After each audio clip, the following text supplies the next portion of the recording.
Hi friends, welcome back to my channel. இன்னைக்கு வீடியோல பிகினர்ஸ்ல இருந்து எல்லாருக்குமே ரொம்பவே யூஸ்ஃபுல்லா இருக்கக்கூடிய முக்கியமான ஒரு டிப்ஸ் தான் பார்க்க போறோம். ஒரு கைப்பிடி அளவுக்கு அரிசியும் ஒரே ஒரு மத்தம் இருந்தா போதும் நம்மளுடைய வேலைகளை ரொம்ப ஈஸியா முடிச்சிடலாம். அது என்ன வேலை எப்படி செய்யலாம் அப்படிங்கறத வீடியோல டீடைலா பார்க்கலாம். பார்க்கிறதுக்கு முன்னாடி நம்ம சேனலை சப்ஸ்கிரைப் பண்ணாதவங்க மறக்காம சப்ஸ்கிரைப் பண்ணி கூடவே இருக்கிற பெல் பட்டனையும் கிளிக் பண்ணிக்கோங்க. அப்பதான் சேனல்ல வீடியோஸ் அப்லோட் ஆகும்போது உங்களுக்கு நோட்டிஃபிகேஷன் வரும், நீங்களும் மிஸ் பண்ணாம பார்க்கலாம். ஃபர்ஸ்ட் இப்போ என்னென்னு பார்க்கலாம். மிக்ஸி ஜாரில் ஃபுல்லாக இந்த மாதிரி ஆயில் அப்ளை பண்ணிக்கோங்க. முக்கியமாக அந்த பிளேடு சைடு இருக்கு இல்லையா, ஸோ அந்த சைடில் எல்லாமே நல்லா ஆயில் அப்ளை பண்ணிக்கோங்க. ஒரு மிக்சிங் பவுலில் 2.25 கப் அளவுக்கு கோதுமை மாவு எடுத்திருக்கேன். இதில் தேவையான அளவுக்கு கொஞ்சமாக சால்ட் அண்ட் 1 டீஸ்பூன் அளவுக்கு சுகர் ஆட் பண்ணிவிட்டு நல்லா மிக்ஸ் பண்ணிக்கோங்க. மெஷர்மெண்ட் கப்பில் கரெக்டாக நீங்கள் மெஷர் பண்ணி எடுத்துக்கோங்க. 2.25 கப் அளவுக்கு நான் மிக்ஸி ஜாரில் சேர்த்துருக்கேன். இப்போ இது கூட 1 கப் அளவுக்கு நார்மல் வாட்டர் ஆட் பண்ணியிருக்கேன். இதை பல்ஸ் மோடில் வச்சு நல்லா கிரைண்ட் பண்ணி எடுத்துக்கலாம்.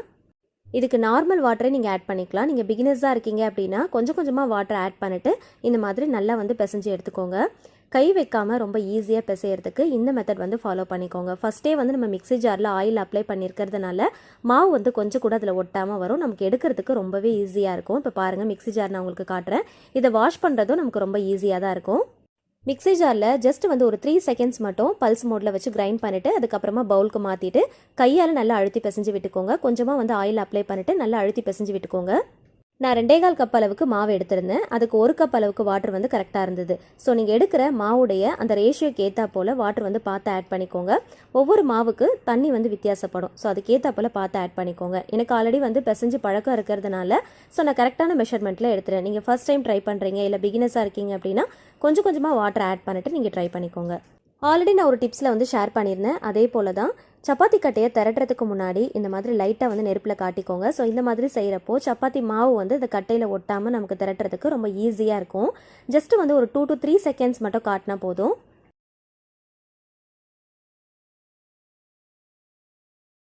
மாவு பிசைஞ்சதுக்கு அப்புறமா 20 மினிட்ஸ் ரெஸ்ட் கொடுத்துட்டு அதுக்கப்புறமா இது ஈக்குவல் போர்ஷன்ஸாக நம்ம பிரித்து எடுத்துக்கலாம். ஒரு போர்ஷன் மட்டும் தான் நான் இப்போ யூஸ் பண்ண போகிறேன். ஒரு போர்ஷன் நைட் டின்னருக்கு தான் யூஸ் பண்ண போகிறேன். அதை எப்படி ஸ்டோர் பண்ணலாம் அப்படிங்கிறத பார்க்கலாம். ஒரு டிஃபன் பாக்ஸ் எடுத்துக்கோங்க. லைட்டாக ஆயில் அப்ளை பண்ணிவிட்டு மாவு உள்ளே போட்டுடலாம். போட்டுட்டு நல்லா டம்ப் பண்ணிக்கோங்க. லைட்டாக மேலால் ஆயில் அப்ளை பண்ணிவிட்டு லிட் க்ளோஸ் பண்ணி நீங்கள் ஃப்ரிட்ஜில் ஸ்டோர் பண்ணி யூஸ் பண்ணி பாருங்கள். நீங்கள் எப்போ எடுத்தாலுமே அப்போ பிசைஞ்ச மாதிரி நல்லா ஃப்ரெஷ்ஷாக இருக்கும். மேலே அந்த கலர் சேஞ்ச் ஆகாமல் இருக்கும். நம்ம சாதாரணமாக மாவு ஸ்டோர் பண்ணும்போது மேலே கருப்பு நிறத்தில் மாறிடும் இல்லையா, ஸோ அந்த மாதிரி மாறாமல் இருக்கிறதுக்கு இந்த டிப்ஸ் ஃபாலோ பண்ணிக்கோங்க.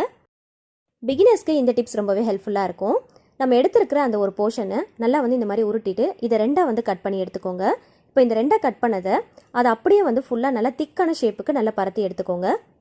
சால்ட் அண்ட் பெப்பர் ஸ்ப்ரிங்கிள் பண்ணுற அந்த பாக்ஸில் கொஞ்சமாக மாவு போட்டு எடுத்திருக்கேன். இது எதுக்காகன்னு பார்த்தீங்கன்னா மாவு மேலால் தூவிட்டு அதாவது மேல் மாவுக்கு நம்ம யூஸ் பண்ணணும் இல்லையா, ஸோ அந்த பர்பஸ்க்காக தான் எடுத்திருக்கேன். இந்த மாதிரி பாக்ஸ் இருந்துச்சுன்னா எடுத்துக்கோங்க. அப்படி இல்லைன்னா பெருங்காய டப்பா காலியாக இருந்துச்சு அப்படின்னா அதை நல்லா வாஷ் பண்ணிவிட்டு மேலே இருக்கிற அந்த மூடியில் சின்ன சின்னதாக ஹோல்ஸ் போட்டுட்டு அந்த மாவு ஃபில் பண்ணி எடுத்துக்கோங்க. எந்த ஒரு பொருளையும் நம்ம கை வச்சு யூஸ் பண்ணிட்டோம் அப்படின்னா சீக்கிரமாக வந்துடும். ஒரு மாதிரி பதத்து போன மாதிரி ஆகிடும் இல்லையா, ஸோ அந்த மாதிரி ஆகாமல் இருக்கிறதுக்கு இந்த மேல் மாவு ரீயூஸ் பண்ணுறதுக்கு இந்த டிப்ஸ் ரொம்பவே ஹெல்ப்ஃபுல்லாக இருக்கும்.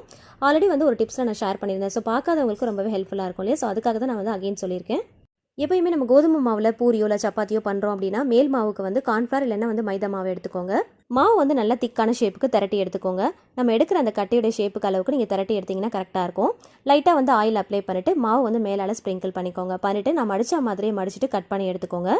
ஸோ இந்த மாதிரி நம்ம ஆயிலும் கொஞ்சமாக மாவும் அப்ளை பண்ணிவிட்டு நம்ம மடிக்கிறதுனால நல்லா சாஃப்டாக இருக்கும், நல்லா பஃபியாக வரும். இப்போ இந்த மாவு மீடியம் ஷேப்புக்கு திரட்டிட்டு ஒரு பிளேட்டில் வச்சிடலாம். நிறைய சப்ஸ்கிரைபர்ஸ் கமெண்ட்ஸில் ஷேர் பண்ணியிருந்தாங்க, இந்த மாதிரி மாவை திரட்டிட்டு நியூஸ் பேப்பரில் வைக்காதீங்க, ஹெல்த்துக்கு நல்லதே கிடையாதுன்னு. ஸோ அந்த டிப்ஸை ஷேர் பண்ண எல்லாருக்குமே ரொம்ப தேங்க்ஸ். ஸோ நம்ம திரட்டி இருக்கிற மாவை நியூஸ் பேப்பரில் வைக்கிறதுக்கு பதிலாக இந்த டிப்ஸை ஃபாலோ பண்ணி ஒரே பிளேட்டில் ஒன்று மேலே ஒன்று அடுக்கி வச்சுக்கலாம். இப்போ ஒன்று மேலே ஒன்று வைக்கிறோம் அப்படின்னா அதுக்கு மேலே லைட்டாக ஆயில் அப்ளை பண்ணிவிட்டு மாவு லைட்டாக தூவி விட்டுக்கோங்க. தூவிட்டு லைட்டாக இந்த மாதிரி கோட் பண்ணிவிட்டு நம்ம ஒன்று மேலே ஒன்று வச்சோம் அப்படின்னா ஒட்டாமல் இருக்கும். எடுக்கும் போது நமக்கு ரொம்ப ஈஸியாகவும் இருக்கும். ஸோ அதிகமான குவான்டிட்டியில் செய்யும் போது இந்த மாதிரி குட்டி குட்டி டிப்ஸ்லாம் நமக்கு ரொம்பவே ஹெல்ப்ஃபுல்லாக இருக்கும். கண்டிப்பாக ஃபாலோ பண்ணிக்கோங்க. ஒரு போர்ஷனை நம்ம அந்த மாதிரி மடிச்சுட்டு நம்ம கட் பண்ணி திரட்டணும். ஸோ இன்னொரு மெத்தட் பார்த்தீங்கன்னா இந்த மாதிரி கட் பண்ணிவிட்டு உருண்டையை நீங்கள் பிடிச்சி வச்சுக்கோங்க. இந்த மாதிரி பிடிச்சதுக்கப்புறமா லைட்டாக மாவு இந்த மாதிரி ஃபுல்லாக தூவிட்டு நம்ம நல்லா பரட்டி விட்டுட்டோம் அப்படின்னா ஒன்றோடு ஒன்று ஒட்டாமல் இருக்கும். ஸோ இந்த மாதிரி நம்ம திரட்டி வச்சுக்கலாம். சம்டைம்ஸ் நம்ம ஹரிபரியாக பண்ணிட்டு இருப்போம் இல்லையா, ஸோ அந்த மாதிரி டைமில் நம்ம மாவு தூணும் அப்படிங்கிற அவசியமே இருக்காது. ஆல்ரெடி நம்ம மாவுலாம் போட்டு நல்லா மிக்ஸ் பண்ணி வச்சிருக்கோம் இல்லையா, ஸோ அது நமக்கு திரட்டும் போது ரொம்ப ஹெல்ப்ஃபுல்லாக இருக்கும், ரொம்ப ஈஸியாகவும் இருக்கும். ஸோ இப்போ பாருங்கள், ஒன்று ஒட்டாமல் ரொம்ப ஈஸியாக எடுக்கிறதுக்கு வருது. ஸோ அடுத்த டிப்ஸ் பார்க்குறதுக்கு முன்னாடி ஒரு குட்டி ரெசிபி பார்த்துடலாம். ஒரு பேனில் கொஞ்சமாக கீ ஆட் பண்ணிக்கோங்க. முந்திரி திராட்சை இதெல்லாமே சேர்த்து நல்லா ஃப்ரை பண்ணி எடுத்துக்கலாம். இப்போ இதில் வேக வச்சு மசிச்ச ஸ்வீட் பொட்டேட்டோவை நான் மேஷ் பண்ணி வச்சுருக்கேன். அது இது கூட சேர்த்துக்கலாம். சேர்த்துட்டு நல்லா வந்து மிக்ஸ் பண்ணி விட்டுக்கோங்க.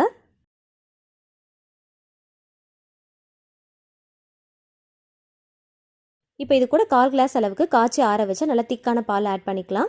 உங்களுக்கு பால் சேர்க்க விருப்பம் இல்லை அப்படின்னா நீங்கள் ஸ்கிப் பண்ணிக்கலாம். இப்போ உங்களோட ஸ்வீட்னஸ்க்கு ஏற்றா போல் நாட்டு சக்கரை ஆட் பண்ணிக்கோங்க. ஒரே ஒரு ஏலக்காவை நல்லா நசுக்கிட்டு சேர்த்துக்கோங்க. சப்போஸ் உங்ககிட்ட நாட்டு சக்கரை இல்லை அப்படின்னா இதுக்கு பதிலாக நீங்கள் ஒயிட் சுகரோ இல்லைனா ஹனி கூட நீங்கள் ஆட் பண்ணிக்கலாம். ஆட் பண்ணிட்டு நல்லா மிக்ஸ் பண்ணிவிட்டு மேஷர் வச்சு நல்லா மேஷ் பண்ணி விட்டுக்கோங்க.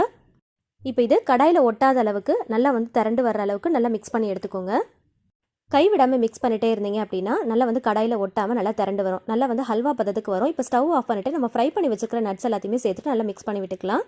நல்லா டேஸ்டியான ஒரு ஸ்டஃபிங் நமக்கு ரெடி ஆயிடுச்சு. அடுத்த டிப்ஸ் என்னென்னு பார்க்கலாம். ஒரு கைப்பிடி அளவுக்கு அரிசி எடுத்துக்கோங்க. அது ஒரு ஒயிட் கலரில் காட்டன் கிளாத் எடுத்துருக்கேன். அதில் மூட்டை மாதிரி கட்டி எடுத்துக்கலாம். டைட்டாக ரப்பர் பேண்ட் போட்டு நல்லா வந்து மூட்டை மாதிரி கட்டி எடுத்துக்கோங்க. தவா வந்து நல்லா ஹீட் பண்ணிக்கோங்க. லைட்டாக வந்து அதுலேருந்து புகை வர அளவுக்கு நல்லா வந்து ஹீட் பண்ணிக்கோங்க. அதுக்கப்புறமா நம்ம திரட்டி வச்சிருக்கிற அந்த சப்பாத்தி மாவு வந்து அதில் போட்டுக்கலாம். ஃபஸ்ட்டு போட்டதை விட ஒரு 2 செகண்ட் கழிச்சு பார்த்தீங்க அப்படின்னா கலர் வந்து நல்லா சேஞ்ச் ஆயிருக்கும். லைட்டாக குட்டி குட்டியாக வந்து பபிள்ஸ் வர ஆரம்பிக்கும். ஸோ அந்த மாதிரி டைமில் நம்ம திருப்பி போட்டுக்கலாம். திருப்பி போட்டுட்டு அகைன் வந்து ஒரு 2 செகண்ட்க்கு விட்டுட்டீங்க அப்படின்னா மேலே வந்து குட்டி குட்டியாக பபிள்ஸ் வர ஆரம்பிக்கும். இப்போ நம்ம ரெடி பண்ணி வச்சிருக்கோம் இல்லையா அந்த அரிசி மூட்டை, அதை வச்சு லைட்டாக வந்து கார்னரில் மட்டும் நல்லா அழுத்தி விட்டு, ரொம்ப அழுத்தணும் அப்படிங்கிற அவசியம் இருக்காது. லைட்டாக வந்து புஷ் பண்ணிங்க அப்படின்னா நல்லா வந்து சப்பாத்தி நல்லா உப்பி வர ஆரம்பிக்கும். நல்லா பஃபியாக வரும். இப்போ திருப்பி போட்டுட்டு அகைன் வந்து கார்னரில் லைட்டாக வந்து அழுத்தி விட்டுக்கோங்க. ரொம்ப போட்டு அழுத்த வேண்டாம். லைட்டாக வந்து அழுத்தி விட்டாலே போதும். நல்ல பஃபியாக நல்லா உப்பி வரும். எப்பயுமே நார்மலாக சப்பாத்தி செய்யும் போது இந்த மாதிரி ஒரு காட்டன் கிளாத்தை வச்சு நல்லா மேலால் வந்து அழுத்தி விட்டு நல்லா திருப்பி விட்டோம் அப்படின்னா சப்பாத்தி வந்து நல்லா உப்பி வரும். நல்லா சாஃப்டாக இருக்கும்னு சொல்லுவாங்க. ஸோ ரொம்ப போட்டு அழுத்தாமல் கை வலிச்சு கஷ்டப்பட்டு நம்ம செய்யாமல் ரொம்ப ஈஸியாக செய்கிறதுக்கு இந்த மெத்தடை ஃபாலோ பண்ணிக்கோங்க. நிறைய குவான்டிட்டியில் செய்யும் போது இந்த மெத்தட் வந்து கண்டிப்பாக உங்களுக்கு ரொம்பவே ஹெல்ப்ஃபுல்லாக இருக்கும். இப்போது 2 பக்கமும் நல்லா சப்பாத்தி வந்து வெந்ததுக்கு அப்புறமா உங்களுக்கு தேவையான அளவுக்கு ஆயிலோ இல்லை கீயோ பட்டரோ அப்ளை பண்ணிவிட்டு நல்லா வந்து 2 பக்கமும் நல்லா டோஸ்ட் பண்ணிவிட்டு நீங்கள் எடுத்துருங்க. ஸோ பார்க்கும்போதே உங்களுக்கு தெரியும் நல்லா சாஃப்டாக இருக்கும். உள்ள அரிசி போட்டு மூட்டை மாதிரி கட்டியிருக்கிறதுனால அந்த திக்னஸ் வந்து அதிகமாக இருக்கும். ஸோ கையில் வந்து ஆவி அடிக்காமல் இருக்கிறதுக்கு ரொம்பவே ஹெல்ப்ஃபுல்லாக இருக்கும். அதே சமயத்தில் நம்ம சாதாரணமாக காட்டன் கிளாத் வந்து யூஸ் பண்ணுறோம் அப்படின்னா சப்பாத்தியில் வந்து நல்லா அழுத்தி நம்ம செஞ்சால் மட்டும் தான் அது நல்லா பஃபியாக வரும். ஸோ இதில் வந்து உள்ளே நம்ம அரிசி போட்டிருக்கிறதுனால அது ஒரு வெயிட் கிடைச்சா மாதிரி இருக்கும் இல்லையா. ஸோ நம்ம ரொம்ப போட்டு புஷ் பண்ணணும் அப்படிங்கிற அவசியமே இருக்காது. லைட்டாக வந்து அந்த கார்னரில் வச்சு நம்ம அழுத்தி விட்டாலே போதும். நல்லா சப்பாத்தி வந்து ஆட்டோமேட்டிக்காக நல்லா பஃபியாக உப்பி வர ஆரம்பிக்கும். இந்த மாதிரி சின்ன சின்ன டிப்ஸ்லாம் நமக்கு எப்போ கை கொடுக்கும்னு பார்த்தீங்கன்னா நம்ம அதிகமான குவான்டிட்டியில் செய்வோம் இல்லையா. ஸோ அந்த மாதிரி டைமில் இந்த குட்டி குட்டி டிப்ஸ்லாம் நமக்கு ரொம்பவே ஹெல்ப்ஃபுல்லாக இருக்கும். இன்னொரு மெத்தட் என்னென்னு பார்த்தீங்கன்னா வீட்டில் மேஷர் இல்லைன்னா மத்து வச்சுருப்போம் இல்லையா. ஸோ அதை வச்சு லைட்டாக இந்த மாதிரி அழுத்தி விட்டோம் அப்படின்னா சப்பாத்தி வந்து நல்லா பஃபியாக உப்பி வர ஆரம்பிக்கும். நம்ம எப்பயுமே சப்பாத்தி செய்யும் போது நல்லா பஃபியாக வந்துச்சு அப்படின்னா எவ்வளோ நேரம் ஆனாலும் நல்லா சாஃப்டாக இருக்கும். ஒரு சில பேருக்கு சப்பாத்தி மட்டும் செய்யவே வராது. அப்படியே செஞ்சாலும் அந்தளவுக்கு சாஃப்டாக இருக்காது. ஸோ அந்த மாதிரி ஆட்கள்லாம் இந்த 2 மெத்தடை ஃபாலோ பண்ணி செஞ்சு பாருங்கள். ரொம்ப ஈஸியாக செஞ்சிடலாம். அதே போல் நீங்கள் செய்கிற சப்பாத்தி ரொம்ப நேரத்துக்கு நல்லா சாஃப்டாக இருக்கும். இப்போ பார்த்துருப்பீங்க இந்த 2 மெத்தட்லையுமே சப்பாத்தி எந்த அளவுக்கு நல்லா பஃபியாக வந்துச்சுன்னு. ஸோ அதிகமான குவான்டிட்டியில் செய்யும் போது நமக்கு ரொம்ப சிரமப்பட்டு செய்கிற மாதிரி இருக்கும். கையும் அதிகமாக வலிக்கிற மாதிரி இருக்கும். ஸோ அந்த மாதிரி டைமில் இந்த 2 மெத்தடும் கண்டிப்பாக உங்களுக்கு ரொம்பவே ஹெல்ப்ஃபுல்லாக இருக்கும். ட்ரை பண்ணி பாருங்கள். இப்போ இந்த சப்பாத்தியை காட்டுறேன் பாருங்கள் எந்த அளவுக்கு சாஃப்டாக இருக்குன்னு. ஸோ இந்த மெத்தடை ஃபாலோ பண்ணி கண்டிப்பாக நீங்கள் செஞ்சு பாருங்கள். செஞ்சு பார்த்துட்டு மறக்காமல் கமெண்ட்ல என்கிட்ட ஷேர் பண்ணுங்கள். நம்ம செஞ்சு வச்சிருந்த ஸ்வீட் பொட்டேட்டோ ஸ்டஃபிங்கை இந்த மாதிரி சப்பாத்தியில் லைட்டாக ஸ்ப்ரெட் பண்ணிவிட்டு ரோல் பண்ணி கொடுத்தீங்க அப்படின்னா உங்கள் வீட்டில் இருக்கிற குட்டீஸ்லாம் ரொம்ப என்ஜாய் பண்ணி சாப்பிடுவாங்க. எப்பயும் ஒரே மாதிரி செஞ்சு கொடுத்து போர் அடிக்காமல் இந்த மாதிரி கொஞ்சம் டிஃப்ரெண்ட்டாக ட்ரை பண்ணி பாருங்கள். லஞ்ச் பாக்ஸுக்கு இந்த மாதிரி பேக் பண்ணி கொடுங்க. கொஞ்சம் கூட மிச்சம் வைக்காமல் சாப்பிடுவாங்க. ரொம்ப ஹெல்த்தியான ரெசிபியும் கூட கண்டிப்பாக ட்ரை பண்ணி பாருங்கள். இந்த வீடியோவில் நான் ஷேர் பண்ணியிருக்கிற எல்லா டிப்ஸுமே உங்களுக்கு ரொம்பவே யூஸ்ஃபுல்லாக இருக்கும்னு நினைக்கிறேன். வீடியோ பிடிச்சிருந்துச்சுன்னா மறக்காமல் லைக் பண்ணுங்கள். உங்களோட ஃப்ரெண்ட்ஸ் அண்ட் ஃபேமிலிஸ் கூட ஷேர் பண்ணிக்கோங்க. நீங்களும் ட்ரை பண்ணி பார்த்துட்டு மறக்காமல் கமெண்ட்டில் என்கிட்ட ஷேர் பண்ணுங்கள். உங்களுக்கு ஏதாவது டிப்ஸ் தெரிஞ்சால் கூட நீங்கள் கமெண்ட்டில் தாராளமாக ஷேர் பண்ணலாம். இந்த மாதிரி டிப்ஸ் அண்ட் ட்ரிக்ஸ் தெரிஞ்சுக்க ஆசைப்பட்டீங்கன்னா நம்ம சேனலில் மறக்காமல் சப்ஸ்கிரைப் பண்ணிட்டு தொடர்ந்து சப்போர்ட் பண்ணுங்கள். Thank you so much. கீப் வாட்சிங்.